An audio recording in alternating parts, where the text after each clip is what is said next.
Amém? Toda honra e toda glória sejam dadas ao nosso Rei Jesus. Então nós estamos em um estudo, já tem um bom tempo, sobre as alianças de Deus com os homens, certo? E nós ainda estamos na aliança mosaica, até agora, na lei. E hoje nós vamos ler no livro de Gálatas. Abra sua Bíblia aí no livro de Gálatas, capítulo 1. O que é a lei? A lei é o que Deus deixou para Moisés passar para o povo de Israel. São as leis, são os mandamentos que Deus deixou para eles. E essas leis, elas foram fortemente combatidas por Paulo. E essa carta aos Gálatas, do começo ao fim, Paulo está trazendo a igreja a ter uma consciência da graça de Deus, para que eles deixassem de viver a lei e que eles pudessem entender o que é a graça. A lei consiste, irmãos, em você cumprir mandamentos para você ser abençoado. A lei era o seguinte: você cumpre e você será abençoado, certo? Você cumpre e você será curado. Você cumpre e você será próspero. O que a graça consiste? A graça consiste em você por isso você faz. Entendeu? A graça te torna uma pessoa em Cristo, e a partir dessa natureza de Cristo você passa a ter atitudes cristãs. Não é que você precisa cumprir os mandamentos para você ser. Em Cristo você já é. Em Cristo você já é o quê? Abençoado. Em Cristo você já é o quê? Curado. Em Cristo você já é próspero. Em Cristo você já é santo. Em Cristo você já é justo. Em Cristo você já é digno. Em Cristo você é mais que vencedor. Então, para eles serem salvos, eles tinham que cumprir todos os mandamentos. Para a igreja, não. A igreja é salva, por isso ela cumpre os mandamentos. Ou seja, eles eram obrigados a cumprir os mandamentos. É lei. Nós cumprimos de coração. Parte do nosso interior. É algo que vem de dentro de nós. Por isso que quando a gente peca, a gente logo quer se arrepender. A gente busca o arrependimento, porque aquilo não faz parte mais da nossa natureza. Ou alguém aqui gosta de viver no pecado? Ninguém gosta. Todo mundo que nasceu de novo em Cristo, irmãos, ele não vive no pecado. Ele não tem prazer em viver no pecado. Logo que ele peca, ele tem a vontade de se arrepender. Você pode ter certeza que muitas pessoas que nasceram em Cristo, estão hoje no mundo, o coração delas está ansiando por Deus. Porque nós não somos mais escravos do pecado. Nós somos livres do pecado. Na lei, eles eram escravos do pecado. O pecado dominava eles. Eles não tinham força contra o pecado. Mas na graça, a força foi nos dada para suportar o pecado. Tanto é que a Bíblia fala assim, que não nos sobrevém tentação que nós não podemos suportar. Deus não permite que sobrevenha tentação na sua vida maior do que a sua força. Então Deus está te protegendo. O pecado, hoje, irmãos, a gente peca se a gente quiser. O pecado não nos domina mais. Mas eu peco, porque eu quero. Está entendendo? Eles eram escravos, eles não tinham força. Mas a graça de Deus veio nas nossas vidas, e a graça nos deu a suficiência, a força para nós suportarmos o pecado, a tentação, aliás. Então Paulo, ele gastou uma boa parte do livro de Romanos pregando contra a lei, ensinando contra a lei. Nós vimos aqui. O escritor de Hebreus gastou boa parte do livro de Hebreus falando contra a lei. E o livro de Gálatas é todo contra a lei. E nós vamos entender o livro de Gálatas hoje. Nós vamos ler os 6 capítulos hoje. Não tudo, mas nós vamos passando algumas coisas que hoje você vai sair daqui com o entendimento de que você não precisa fazer para ser. Você é para fazer. Nós somos, por isso é que nós fazemos. Aleluias? Então vamos lá. Primeira coisa, a região da Galácia era composta de 4 cidades: Antioquia, Icônio, Listra e Derbe. Essas 4 cidades faziam parte da Galácia. Por isso essa carta de Paulo, ela foi enviada para as igrejas da Galácia. Então, o pastor de uma igreja recebeu a carta, ele leu a carta, provavelmente copiou a carta e passou para outra igreja. O pastor da outra igreja fez a mesma coisa, passou para o pastor da outra. O pastor da outra recebeu, leu, deve ter copiado e passado para outra. Entendeu? Então essa carta foi direcionada a várias igrejas na região da Galácia. Não foi somente para um pastor, para uma igreja. Ok? Versículo 6, capítulo 1. Admira-me que estejais passando tão depressa daquele que vos chamou na graça de Cristo para outro evangelho, o qual não é outro, senão que há alguns que vos perturbam e querem perverter o evangelho de Cristo. Mas ainda que nós, ou mesmo um anjo vindo do céu, vos pregue evangelho que vá além do que vos temos pregado, seja maldito. Paulo está falando o seguinte: eu estou admirado de vocês terem passado tão depressa da graça para outro evangelho. Aí ele fala, não que seja outro evangelho, mas é porque alguns têm pregado o evangelho que vai além daquilo que eu vos ensinei. Ou seja, é um evangelho acrescentado. Estão entendendo? O que é o evangelho? É aquilo que Paulo recebeu de Cristo. Nós vamos ver agora. As boas novas. É o livro de Mateus, Marcos, Lucas e João. E mais as revelações que ele teve de Jesus. Então ele fala, eu estou admirado de vocês, que eu ensinei uma coisa para vocês, e agora vocês tão rápido passaram a viver outra coisa. Porque alguns entraram no meio de vocês e estão ensinando um outro evangelho, um evangelho acrescentado. E ele fala, mas ainda que nós, ou mesmo um anjo vindo do céu, vos pregue evangelho que vá além. O que é o que vá além?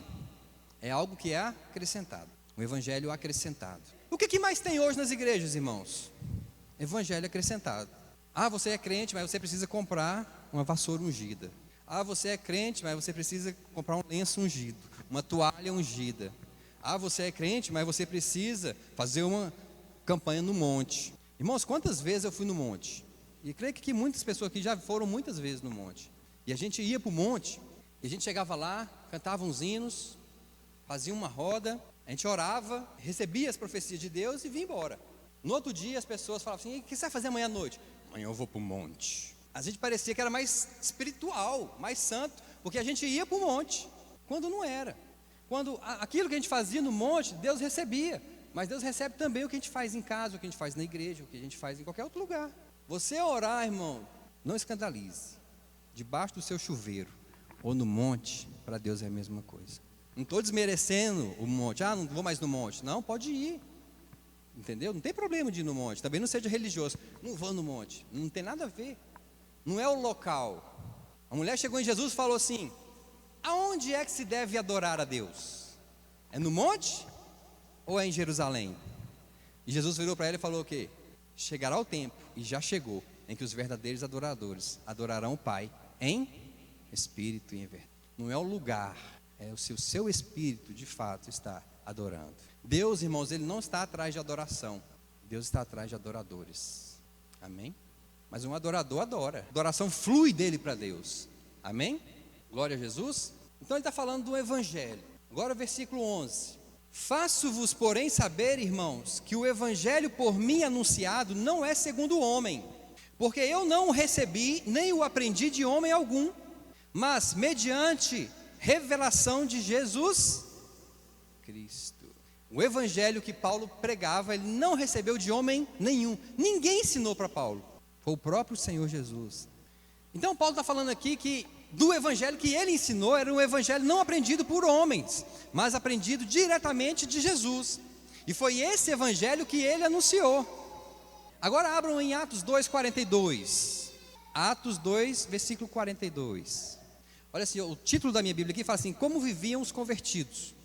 Fala assim, e perseveravam na doutrina dos apóstolos. Eles perseveravam na lei. Era na lei? Era em quê?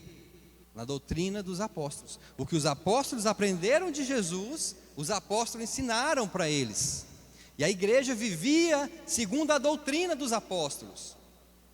Foi o que Paulo falou, o que eu recebi de Cristo, eu passo para vocês. Eu não aprendi de homem nenhum, embora Paulo fosse um fariseu, embora Paulo fosse um homem instruidíssimo na lei.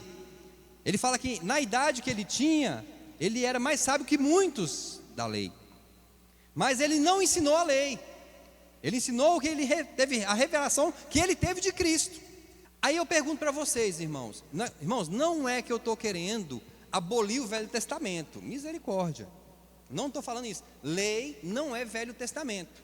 O que é lei então? Leis são as leis que Deus deu para o povo de Israel cumprir para serem abençoados.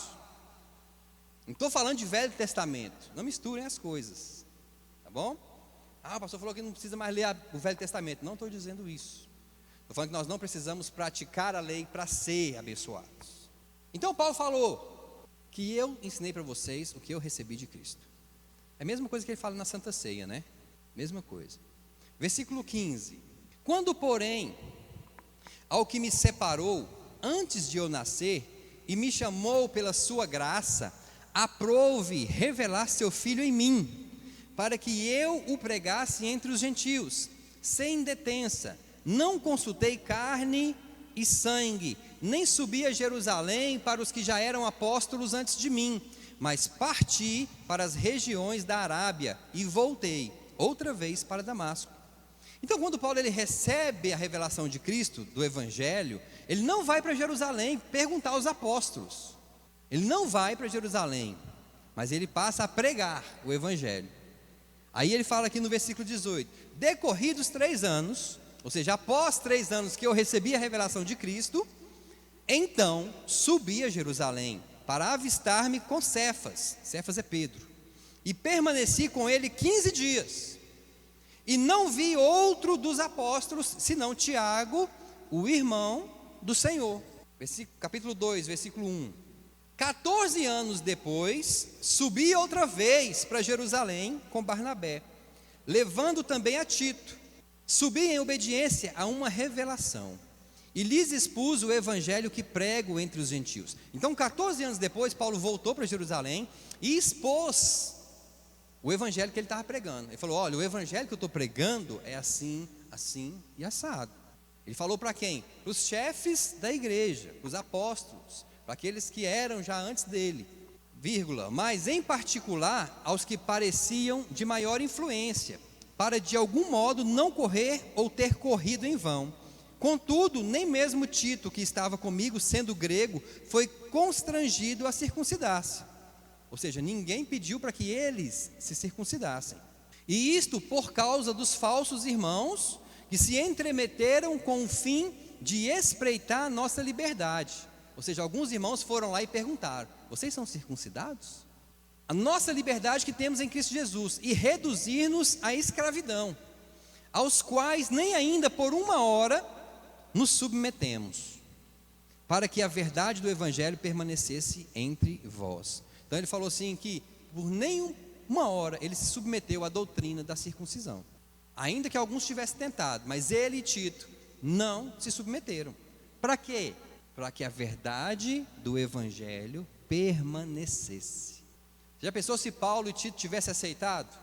A doutrina teria se espalhado e hoje os homens aqui, nós, teríamos que ser circuncidados. Paulo foi firme na verdade do evangelho.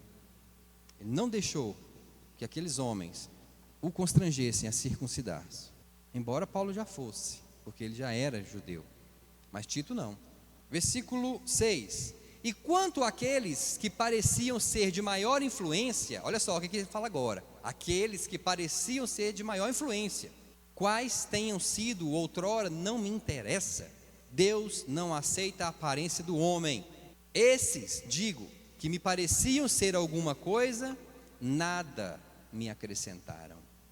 Ou seja, ele foi lá em Jerusalém, tinham algumas pessoas, ele não fala se eram os apóstolos ou não, mas eram algumas pessoas que tinham maior influência na igreja lá em Jerusalém. E essas pessoas, ele está falando aqui que não acrescentaram nada na vida dele. Em questão de quê? De evangelho. Não mudou em nada o que ele pregava. Embora eles tivessem toda uma aparência. Mas Paulo não tinha aparência. Mas aqueles homens, mesmo bem vestidos, mesmo doutos, mesmo importantes, não acrescentaram nada na vida dele. Versículo 7. Antes, pelo contrário, quando viram que o evangelho da incircuncisão me fora confiado, como a Pedro o da circuncisão, pois aquele que operou eficazmente em Pedro para o apostolado da circuncisão, também operou eficazmente em mim para os gentios. Quando ele fala evangelho da circuncisão, é porque Pedro, ele pregava só para os judeus, os circuncidados. Pedro pregava o evangelho para os circuncidados, e Paulo pregava para os gentios, para os que não eram circuncidados. Mas ele fala, Deus que operou em Pedro eficazmente para pregar o evangelho para os circuncisos, é o mesmo Deus que operou em mim da mesma maneira para que eu pregasse para os incircuncisos. Versículo 9: e quando conheceram a graça que me foi dada, Tiago, Pedro e João, que eram reputados colunas, me estenderam a mim e a Barnabé a destra de comunhão, a fim de que nós fôssemos para os gentios e eles para a circuncisão, recomendando-nos somente que nos lembrássemos dos pobres, o que também me esforcei por fazer. Você vê que o evangelho de Paulo não era evangelho de obras. Os apóstolos recomendaram ele. Os apóstolos ouviram o evangelho de Paulo, aceitaram, colocaram Paulo em comunhão com a igreja e despediram Paulo. Só que eles falaram o seguinte: lembrem-se dos pobres. Aí Paulo falou assim: o que eu tenho me esforçado para fazer. Ou seja, ele não fazia, mas ele se sujeitou a isso, porque isso não ia trazer escândalo para a igreja. Não é que a obra de Paulo é que salvaria, mas é a pregação de Paulo que salvaria. Então ele fala: me esforcei por fazer. Agora o versículo 11: quando porém Pedro veio a Antioquia, aqui agora ele vai dar um exemplo. Lembra, irmãos, que essa aqui é uma carta que Paulo está direcionando à igreja da Galácia. Então ele vai dar um exemplo nessa carta. Quando porém Pedro veio a Antioquia, resisti-lhe face a face, porque se tornara repreensível. Com efeito, antes de chegarem alguns da parte de Tiago, ou seja, lá de Jerusalém, comia com os gentios. Quando porém chegaram, afastou-se, e por fim veio apartar-se, temendo os da circuncisão. E também os demais judeus dissimularam com ele, a ponto de o próprio Barnabé ter se deixado levar pela dissimulação deles. Ou seja, ele está dando um exemplo aqui agora, de que Pedro, quando esteve lá na região da Galácia, Pedro estava de boa, como se fosse um crente gentil, não colocou lei nenhuma sobre ninguém. Mas quando chegou os do apóstolo Tiago, que Tiago já era o pastor da igreja de Jerusalém, quando eles vieram para aquela cidade, e Pedro estava lá, Pedro então se apartou, se separou dos crentes gentios, se separou e depois se apartou. E aí fala que eles tentaram trazer obras da lei para aquela igreja, a ponto até mesmo de Barnabé ter se deixado levar. Ou seja, até Barnabé, que era o pai espiritual de Paulo, se deixou levar pela conversa deles. Provavelmente, nós vamos ver mais na frente da carta, mas eles chegaram e pregaram a circuncisão para eles lá. Vocês são crentes, mas vocês não são circuncidados? Vocês não são salvos. Vocês precisam se circuncidar. Olha como é que estava a coisa. Por isso é que Paulo repreendeu Pedro na cara e na frente de todo mundo. Paulo falou, porque ele se tornou repreensível. Isso não condizia com a verdade do evangelho. Ninguém precisava ser circuncidado para ser salvo. Versículo 14: quando porém vi que não procediam corretamente segundo a verdade do evangelho, disse a Pedro na presença de todos: se, sendo tu judeu, vives como gentil e não como judeu, por que obrigas os gentios a viverem como judeus? Ou seja, se você que é judeu, Pedro, não está vivendo a lei, por que você quer que os gentios vivam a lei? Paulo era forte, irmão, na palavra. Paulo não brincava, não. Nós, judeus por natureza e não pecadores dentre os gentios, sabendo, contudo, que o homem não é justificado por obras da lei, e sim mediante a fé em Cristo Jesus, também temos crido em Cristo Jesus, para que fôssemos justificados pela fé em Cristo, e não por obras da lei. Pois, por obras da lei, ninguém será justificado. Mas se, procurando ser justificados em Cristo, fomos nós mesmos também achados pecadores, dar-se-á o caso de ser Cristo ministro do pecado? Ou seja, se nós que aceitamos Cristo, por não termos nos circuncidado, somos pecadores, então quer dizer que Cristo, ele é ministro do pecado? Aí ele fala, é certo que não. Versículo 18, porque se torno a edificar aquilo que destruí, o pecado, a mim mesmo me constituo transgressor. Isso tudo aqui foi Paulo falando para Pedro, na frente de todo mundo. Versículo 19, porque eu mediante a própria lei, morri para a lei, a fim de viver para Deus. Estou crucificado com Cristo, logo já não sou eu quem vive, mas Cristo vive em mim. E esse viver que agora tenho na carne, vivo pela fé no Filho de Deus, que me amou e a si mesmo se entregou por mim. Não anulo a graça de Deus. Pois, se a justiça é mediante a lei, segue-se que morreu Cristo em vão. Aleluias. Irmãos, eu estou falando isso, eu estou trazendo esses estudos da lei, porque isso tem sido uma coisa pouco observada nas igrejas, muito pouco observado nas igrejas, e a gente tem vivido muitas coisas da lei, no tempo de hoje. Eu estava vendo um pastor, profeta, que ele estava pedindo o povo para vestir de pano de saco, para se humilharem diante de Deus. O que adianta a gente vestir um pano de saco, irmãos, se o nosso coração não estiver humilhado? Não é um pano de saco que vai fazer Deus nos perdoar. Tem muitas coisas assim que acontecem nos dias de hoje. Eu vi também, acho que foi alguém que colocou no grupo da igreja, no WhatsApp, um pastor, ele pôs uma Bíblia dentro do óleo, ele pôs a Bíblia dentro de um balde de óleo, a Bíblia, foi no Facebook. Aí ele tirou aquela Bíblia, ele torcia ela assim, e aquele óleo ele pegava e vendia para os fiéis da igreja. Então tem muita coisa misturada hoje no meio cristão, muitas. Só que a gente vê que Paulo, ele exortou a igreja da Galácia a viver o evangelho que ele ensinou, que ele recebeu de Cristo. E nós lemos lá em Atos 2, que a igreja perseverava na doutrina dos apóstolos. Então o que serve para nós hoje? Para nós hoje, igreja é o Novo Testamento. O Velho Testamento a gente tem que lê-lo, e tem muitas revelações nele, mas à luz do Novo. Se você lê uma coisa no Velho, irmão, que está contra o que está falando no Novo, fique com o que está no Novo. Está entendendo? Mas tem alguma coisa que contradiz entre Velho e Novo? Tem, muitas coisas contradizem. Então a gente tem que ficar com o que está no Novo. Amém? Porque cada aliança foi um termo que Deus teve com o homem. Então cada aliança foi de uma maneira diferente da outra. Então na nova aliança, que é a que nós estamos, que a igreja está, é de Jesus para cá. Aí o que acontece? As pessoas leem tudo como se tudo fosse uma coisa só. Salada de fruta é bom, não é? Mas tem muitas frutas misturadas ali, mas é gostoso. É isso que está acontecendo hoje. Prega-se tudo na Bíblia como se tudo fosse para nós vivermos, e nem tudo é para a gente viver. Para nós vivermos, nós temos que viver a graça. O que está no Velho Testamento é também para nós, mas tem que ser lido, tem que ser entendido à luz do Novo. Se não for à luz do Novo, irmãos, a gente pode cair nesse monte de confusão que está tendo por aí. Amém? Vamos lá, continuando. Agora Gálatas 3:1 agora. Ó Gálatas insensatos. Insensatos quer dizer loucos. Ó Gálatas insensatos, quem vos iludiu a vós outros?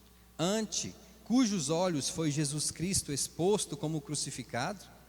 Quero apenas saber isso de vós. Recebeste o Espírito pelas obras da lei ou pela pregação da fé? Sois assim loucos, que tendo começado no Espírito, estejais agora vos aperfeiçoando na carne? Terá sido em vão que tantas coisas sofreram, se na verdade foram em vão. Aquele, pois, que vos concede o Espírito e que opera milagres entre vós, porventura o faz pelas obras da lei ou pela pregação da fé? Ou seja, os milagres que Deus tem operado em vocês, é por causa da lei, por causa das suas obras, ou é por causa da sua fé? O Espírito Santo que vocês recebem, é por causa do que vocês fazem, ou é por causa da fé? Por causa da fé. Versículo 6. É o caso de Abraão, que creu em Deus e isso lhe foi imputado para a justiça. Sabei, pois, que os da fé é que são filhos de Abraão. Ora, tendo a Escritura previsto que Deus justificaria pela fé os gentios, pré-anunciou o Evangelho a Abraão: em ti serão abençoados todos os povos. De modo que os da fé são abençoados. Fala assim: os da fé são abençoados. com o crente Abraão. Todos quantos, pois, são das obras da lei, estão debaixo de maldição, porque está escrito: maldito todo aquele que não permanece em todas as coisas escritas no livro da lei. Que livro da lei é esse? Levítico. Maldito todas as pessoas que não permanecerem em todas as coisas da lei. Ou seja, irmãos, a lei você tinha que cumprir toda. Se você fosse errado em uma leizinha, mais simples que fosse, você era maldito. Por isso que ele fala: maldito todo aquele que não permanece em todas as coisas escritas no livro da lei, para praticá-las. E é evidente que pela lei ninguém é justificado diante de Deus, porque o justo viverá pela fé. Quer ver uma coisinha? Abram lá em Josué, capítulo 1. Irmãos, aqui Josué tinha acabado de perder Moisés tinha acabado de morrer, e Josué assumiu no lugar de Moisés.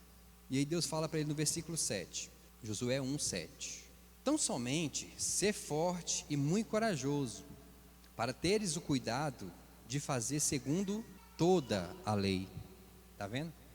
Fazer segundo toda a lei, que meu servo Moisés te ordenou.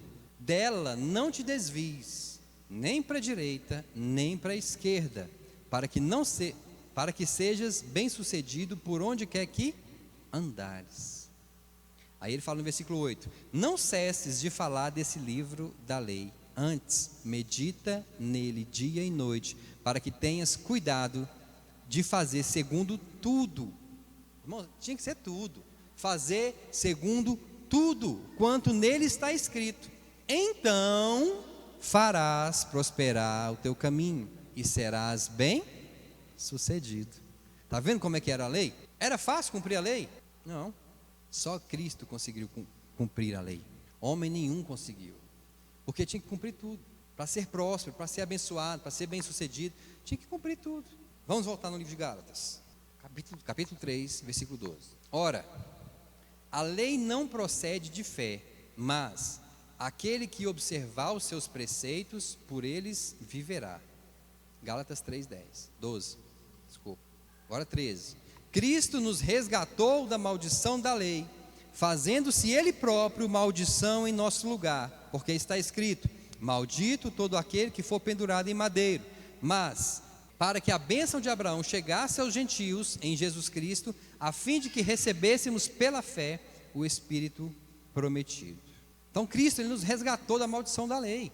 Quais são as maldições da lei? Está lá em Deuteronômio 28, a partir do versículo 16. Tem mais de 50 maldições lá. Então, dessas maldições, Cristo nos resgatou delas. Porque se quem não cumprisse a lei era maldito com aquelas maldições. Só que Cristo na cruz nos resgatou dessas maldições. Quem quiser ler depois pode ler em casa as maldições da lei. Deuteronômio 28, a partir do versículo 16. Aí vai até o versículo 50 e tanto. Só praga, só maldição, só coisa ruim. Fala assim: graças a Deus por Jesus Cristo. Amém. Versículo 19. Qual, pois, a razão de ser da lei? Foi adicionada por causa das transgressões, até que viesse o descendente, a quem se fez a promessa, e foi promulgada por meio de anjos, pela mão de um mediador. Ou seja, a lei serve para quê então? A lei serve para mostrar que o homem é pecador. O homem natural, sem Cristo, ele é pecador e vai para o inferno. Porque ele não consegue justiça diante de Deus. Ele não consegue ser justo diante de Deus. Então a lei revela que o homem é pecador e que ele precisa de um Salvador, Jesus Cristo. Amém? Versículo 23.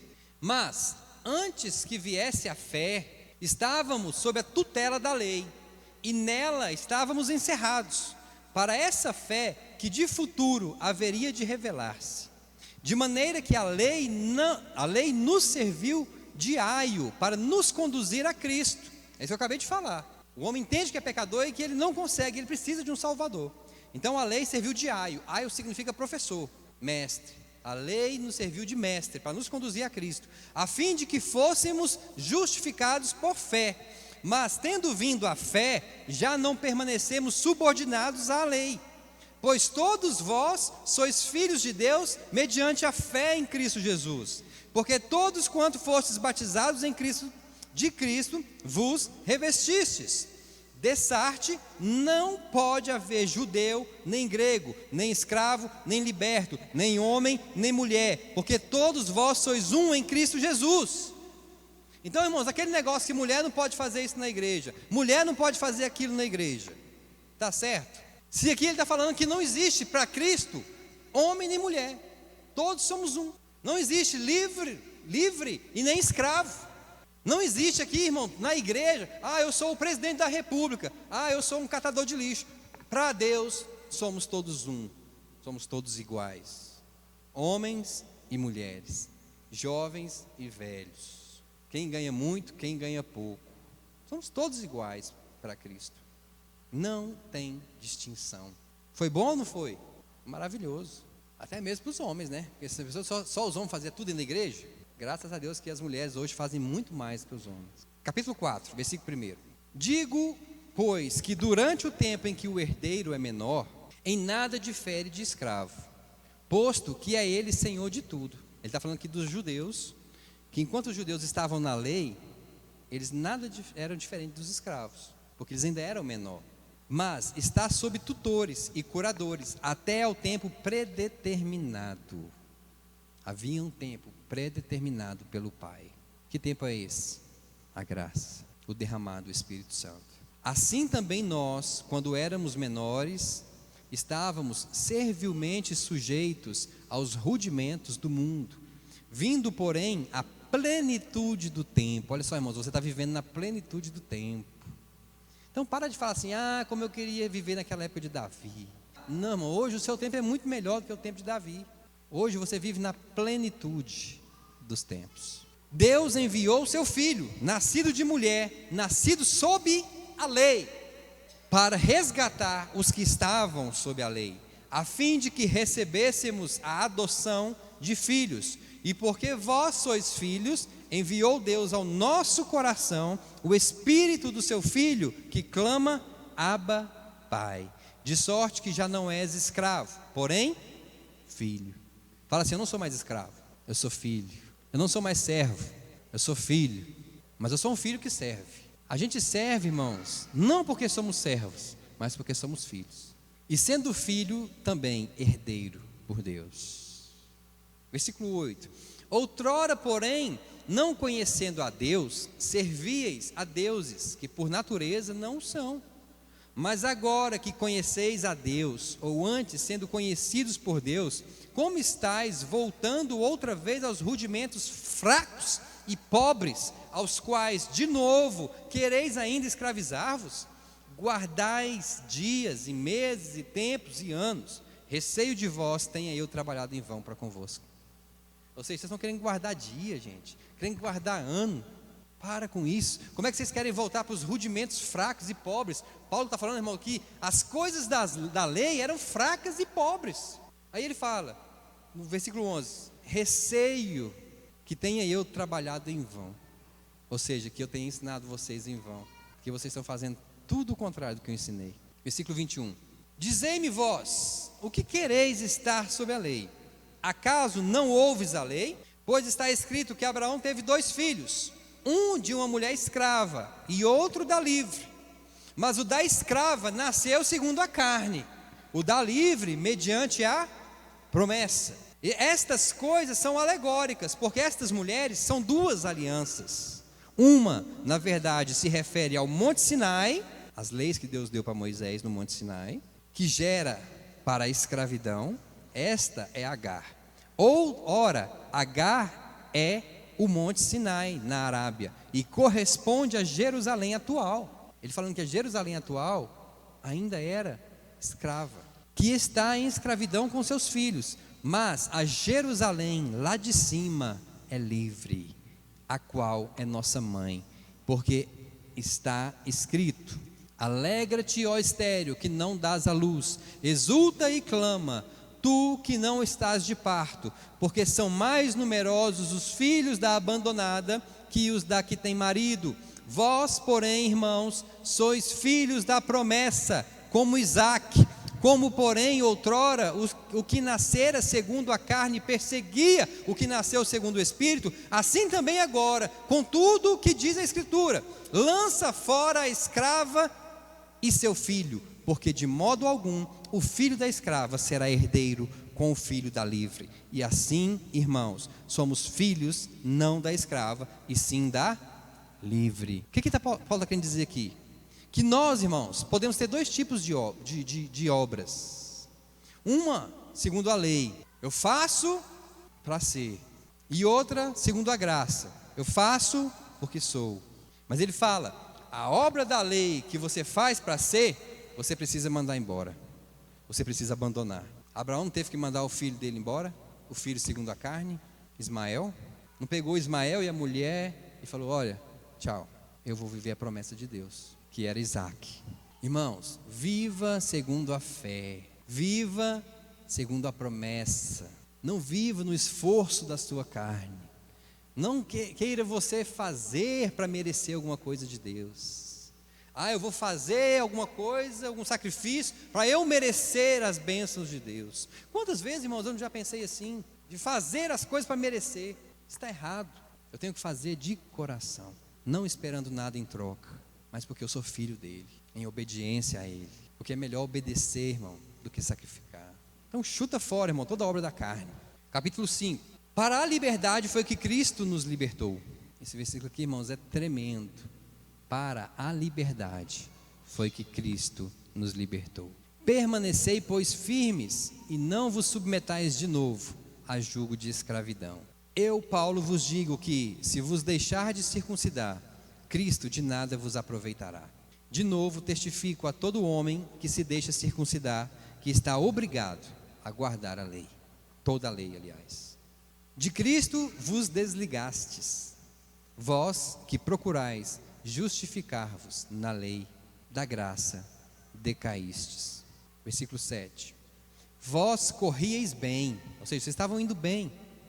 Quem vos impediu de continuardes a obedecer a verdade? Esta persuasão não vem daquele que vos chama. Um pouco de fermento leveda toda a... Um pouco de fermento. O que é isso que ele está falando? Uma coisinha que entrar no meio de vocês, irmãos. Uma leizinha que colocarem, um jugozinho que colocarem para vocês fazerem, vai estragar toda a massa. Hoje eu estava na pista de Cooper e eu vi uma mulher andando de bicicleta de saião. Você sabe o que é isso? Coisas que muitos pastores exigem, obrigam as pessoas a cumprirem na igreja. As mulheres não podem usar batom, lei que está dentro da igreja. Mulher não pode cortar o cabelo, lei que está dentro da igreja. Homem não pode andar de bermuda na rua, lei que está dentro da igreja. O homem só pode pregar se for de terno e gravata, lei que está dentro da igreja. Tantas leis, irmãos, que estão dentro das igrejas hoje. É por isso que eu estou pregando para uma igreja, que eu sei que quando vê essas coisas agora, você vai ter o entendimento de que isso tudo não é para a igreja viver. Não que haja mal em uma mulher não usar batom, só que você é livre, Conceição, para usar batom ou não, você decide. Você é livre para usar saia comprida ou não, você decide. Não pode ser lei, você é livre. Porque para a liberdade foi que Cristo nos libertou. Amém? Somos livres em Cristo. Continuando aqui, versículo 13, capítulo 5, versículo 13. Porque vós, irmãos, fostes chamados à liberdade, porém, não useis da liberdade para dar ocasião à carne. Olha que ele não está falando de pecado, irmão, ele está falando de lei. Sede antes servos uns dos outros pelo amor, porque toda lei se cumpre em um só preceito, a saber, amarás o teu próximo como a ti mesmo. Ou seja, vocês estão querendo viver a lei e não sabem a lei? Olha, tem um mandamento na lei lá que fala assim: amarás o teu próximo como a ti mesmo. Então viva isso. Se vós, porém, vos mordeis e devorais uns aos outros, vede que não sejais mutuamente destruídos. Por quê, irmãos? Porque onde tem lei, as pessoas estão se destruindo. Você viu fulano de tal? Não estava de saia. Você viu fulano de tal? Eu vi ela com batom. Aí começa um falar do outro, um julgar o outro, um destruir o outro. Porque na lei é assim, a gente começa a apontar o que o outro não está fazendo. Só que a gente esquece, irmãos, que o outro é livre. Aí ele fala: cuidado para vocês não estarem se autodestruindo. Pula para o versículo 18. Mas, se sois guiados pelo Espírito, não estais sob a lei. O que é ser guiado pelo Espírito, irmão? É ouvir o Espírito, é ler a palavra de Deus e viver conforme a palavra de Deus, viver conforme as orientações que o Espírito nos dá aqui dentro. Agora, irmãos, o Espírito Santo nunca vai falar para eu fazer algo fora do Evangelho. Se eu estou sentindo alguma coisa dentro de mim, falando para eu fazer alguma coisa, só que isso é contrário ao Evangelho, não é o Espírito de Deus. Vou repetir, se eu estou ouvindo alguma coisa dentro de mim, que é contrário ao Evangelho, não é o Espírito de Deus. Amém? Vou dar um exemplo aqui para vocês, com esse ator que morreu aí. Muitos crentes estão colocando aí no Facebook, na internet, nas redes sociais. Eu não li a história que estão colocando, mas só ouvi falar que foi um castigo de Deus, que Deus castigou ele e matou ele. Agora, irmão, você pensa se Deus estivesse castigando todo mundo? A Bíblia fala assim que o juízo de Deus começa por onde? Pela casa dele. O juízo de Deus começa pela casa dele. Estaria começando por nós. Muitos aqui estariam até mortos, né? Muitos de nós já estariam até mortos. O que você vê no Evangelho de Deus castigando o povo? De Deus matando o povo? No Evangelho. A lei era uma coisa. No Evangelho, na graça. O que é graça? Favor? Jacinto, você não merece, mas eu vou te dar. Se o Jacinto crer, mesmo ele não merecendo, ele vai receber. Isso é graça. Pela fé. Porque somos salvos pela graça, mediante a fé. Mediante a fé. Não é só pela graça, tem que ser por meio da nossa fé. Por isso é que o justo vive pela fé. Versículo 22 de Gálatas 5, estou terminando. Mas o fruto do Espírito é, olha só, no versículo 18 nós lemos: se sois guiado pelo Espírito, não estáis sobre a lei. Aí lá embaixo ele fala: mas o fruto do Espírito é amor. Está sendo guiado em amor? Alegria, paz, longanimidade, que é paciência, benignidade, bondade, fidelidade, mansidão e domínio próprio. Contra estas coisas não há lei. Fala assim: contra estas coisas não há lei. Que lei que ele está falando aí? A lei de Moisés. Se você vive estas coisas, irmãos, então não precisa viver a lei. Por isso é que nós temos que andar no fruto do Espírito. Pastor, mas eu não tenho paciência. Tem. Se você nasceu de novo, o Espírito Santo está dentro de você. E o fruto do Espírito é paciência. Ah, eu sou uma pessoa tão depressiva. Não. Se você nasceu de novo, você tem o Espírito Santo, você é alegre. A alegria está dentro de você. Você é alegre, você é paciente, você é amoroso, você é bondoso, você é benigno, você é fiel, você tem domínio próprio, você é temperante. Amém? Você é isso, irmãos. O que passa disso não é verdade de Deus na sua vida. É a sua natureza pecaminosa querendo sair. É o seu velho homem querendo ressurgir. Mas sabe o que você tem que fazer? Crucificar ele. E deixa, e viva Cristo na sua vida. É igual o Paulo falou, que eu já não vivo. Ou seja, o homem impaciente, o homem intolerante, o homem arrogante, o homem ignorante, já não vive. Mas é Cristo quem vive em mim. Então você, irmão, tem uma natureza espiritual dada por Deus. E você tem que viver conforme essa natureza. Aleluias? Amém? Último versículo, versículo 25. Se vivemos no Espírito, andemos também no Espírito. Amém. Vamos ficar em pé. Então hoje você teve um estudo sobre o livro de Gálatas todinho. Deu para entender o livro de Gálatas, né? Agora, irmão, se Paulo pregou, escreveu, aliás, um livro inteirinho para falar contra a lei, é porque isso é importante para nós. Então hoje, a partir de hoje, quando você vê qualquer coisa aí que as pessoas estão pregando aí fora, para você fazer que for da lei, você já vai ter o discernimento espiritual de falar: não preciso disso, eu fui chamado à liberdade, eu já sou abençoado. Amém? Pai, em nome de Jesus, nós te louvamos, te adoramos, agradecemos ao Senhor Deus por essa noite. Obrigado, Jesus, e que a tua unção seja derramada na vida de cada um de nós a cada dia. Pai, nós te louvamos, nós te adoramos, nós bendizemos o teu nome.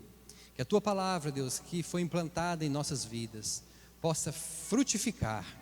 Pai, que esses frutos, Deus, possam ser alimento para muitas pessoas.